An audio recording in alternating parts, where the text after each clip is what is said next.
Hello, my name is Dr. Callie Prince, and I am presenting today The Earth Knows My Inner Life, a work in development, and other poems that are currently in development and they are interconnected. First, however, I would like to acknowledge that I am speaking on Darug country today here in the Blue Mountains of Sydney, of Western Sydney. And I acknowledge the Darug elders, past, present, and emerging, and the Darug people and their communities. I also would like to acknowledge my teachers. One of the teachers I would like to acknowledge is Minari or Shigua. And Minari highlights that human beings are not the center of life. And this connects to some aspects of the poetic works that I am sharing with you today. So I want to honor those teachings and share this profound insight from Minari with you, that we human beings are not the center of life. We are part of other living beings that live in this world. We are not the most important one, but rather all living beings that live in this world are important, and we need to understand that. Minari Yoshigua 2023. Minari is a forest defender, spiritual and political leader, as he self-identifies, and a guardian of the tradition of the Sapara nations of the Ecuadorian Amazon. Today, I am presenting, as I've mentioned, two new works in development. The first part is part one, The Earth Knows My Inner Life. They are autoethnographic works. They're performance autoethnographies. They're also poetic works. The second one is part two, and that is titled Silence, Resistance, Climate Wars, and Other Poems. They show two different aspects of, and I'll explain a little bit more about this later, two different kind of experiences that are happening at this time. The work is a response to my encounters with the earth, the place where I live on Darug country, with nature, my connection to nature, my feelings of oneness with nature in the present, in these current times that we live. And it is also a response to the times that we live in, with all of the challenges that we are also facing.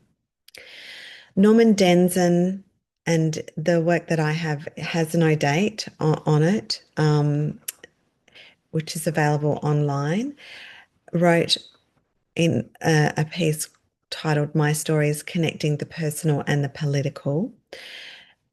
Quote, always write out of those spaces and experiences that carry the sting of memory, those epiphanies and turning point moments that leave a mark on you. Further, Denzin citing C. Wright Mills from the 1959 text of the sociological imagination, and also Marx, highlights to bring my epiphanies out into the open in front of the rear view mirror. And those turning points are in this work that I'm sharing with you today. This work is interconnected with other turning point moments. They're interconnected with an iterative series of works, of poetic autoethnographic performance works, and they are threaded, they are interwoven with one another. While we may not be able to cover all of that today, I do want to share the new works with you. So we're going to go straight into that now. The first part, the first work that I'm sharing with you, begins as a performance text. And then this is an example of the final performance text. And then I develop these into performance autoethnographies, which I'll share with you now. This, as a performance autoethnography, involves, it's multimodal.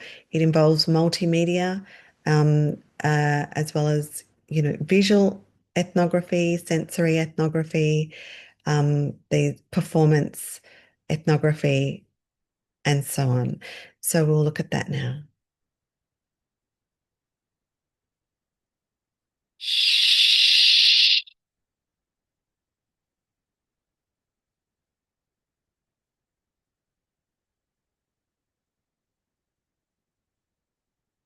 The earth knows my inner life. To touch her, feel her oneness. My hair becoming her branches. My feet tangle and play in her dirt. My bones deepen in her ravine. I trace her open sky. The earth says, feel me, speak in your bones, in your flesh, in presence, in love. Her call, deepening mine.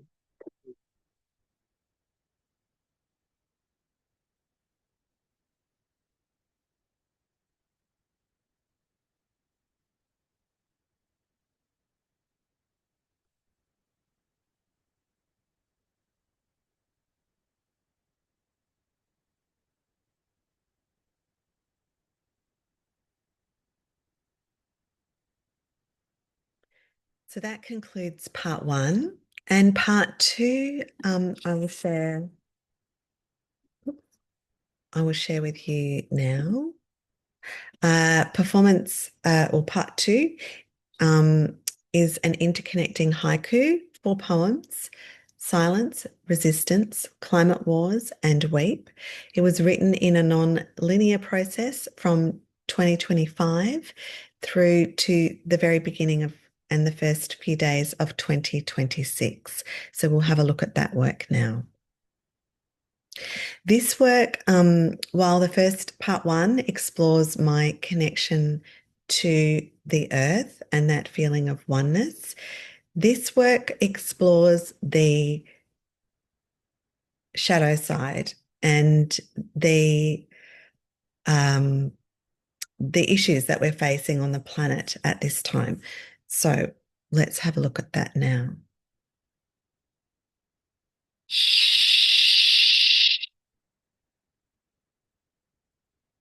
Dappled light on my eyelid, fluttering, dancing. I sit in stillness.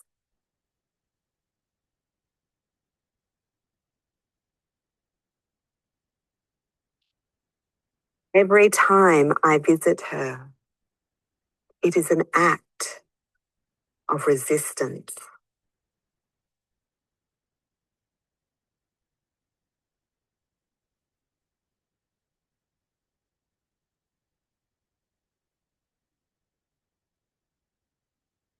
I visit her eve of the first full moon. Bombs bleed her for oil.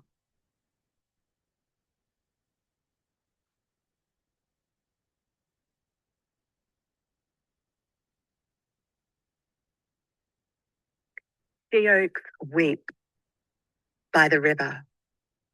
The earth has no more tears.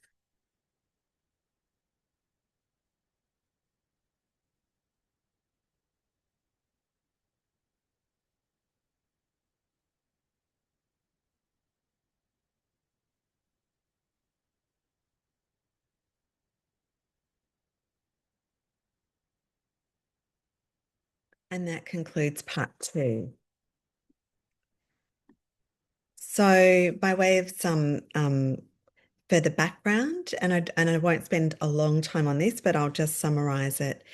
Some of the earlier turning points that I've mentioned include the first one I'll mention is my doctorate, which was completed in 2022, looked at marginalised narratives on a contaminated land site in Western Sydney and where nuclear waste was stored, including intermediate and high-level radioactive waste, as well as uranium, being one of the radioactive waste that had been stored there, which is now a housing development and an extensive one.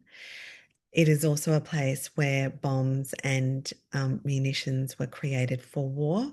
So this is an interconnecting threat, and it is a pivotal moment, was the discovery, the revelation of those narratives that had been buried and had been marginalised by the dominant powers. And they were interconnecting powers that continued to marginalise and bury the narratives of communities who were often migrant women, Indigenous women, and working class communities in Western Sydney.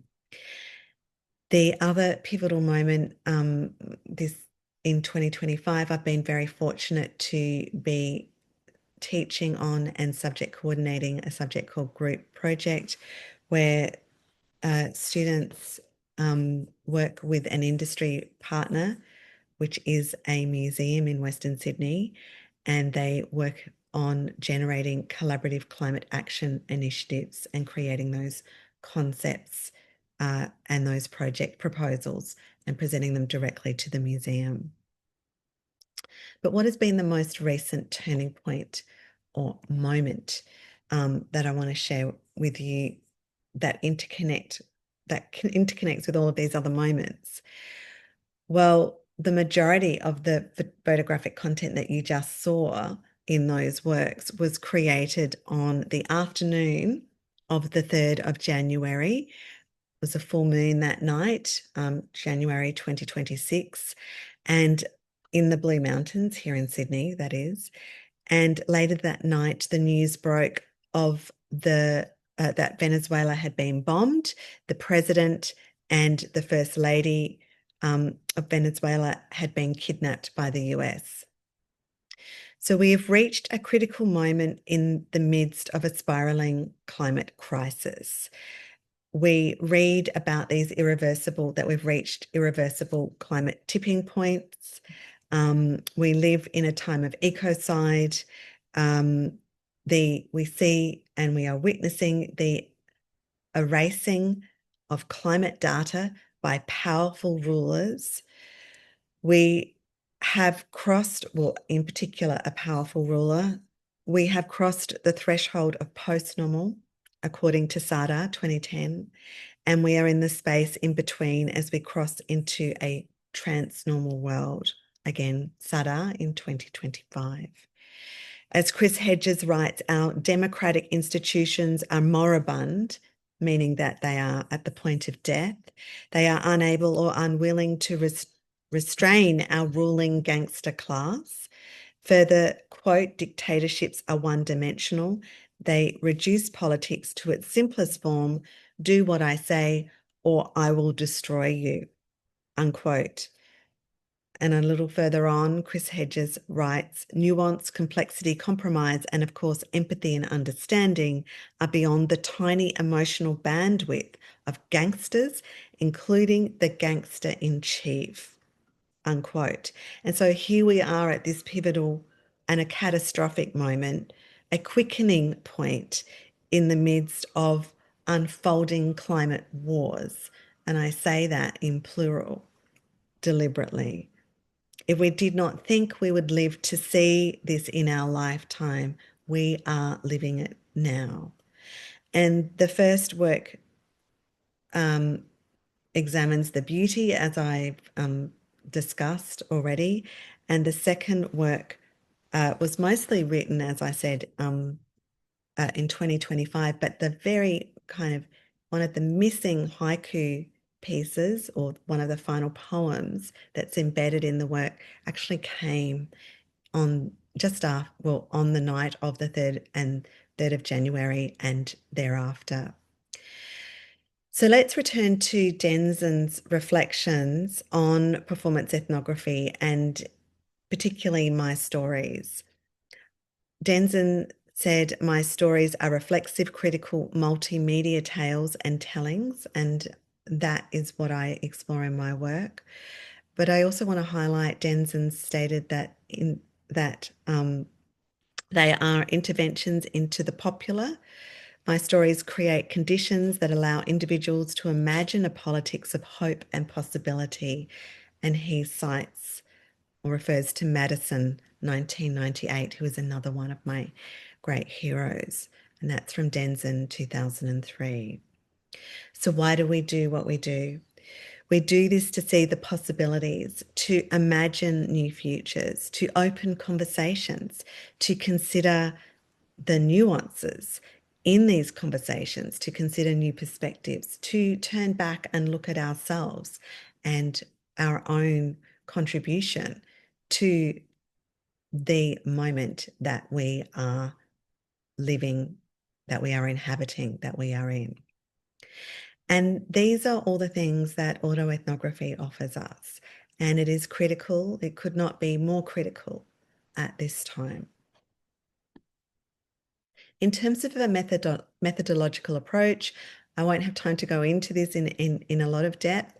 It is published in Qualitative Inquiry. I published an article in 2021 titled Experiments in Methodology, Sensory and Poetic Threads of Inquiry, Resistance and Transformation, combining autoethnography with performance autoethnography, visual and sensory ethnography, narrative inquiry, poetic inquiry, and arts-based research.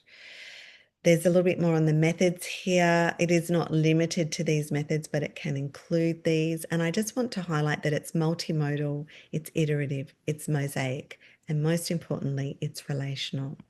So some of the new kind of explorations that I've just been exploring is also sharing it online into the social space, that being Instagram and Facebook, as these kind of graphics, not as full works, but as excerpts out of the work.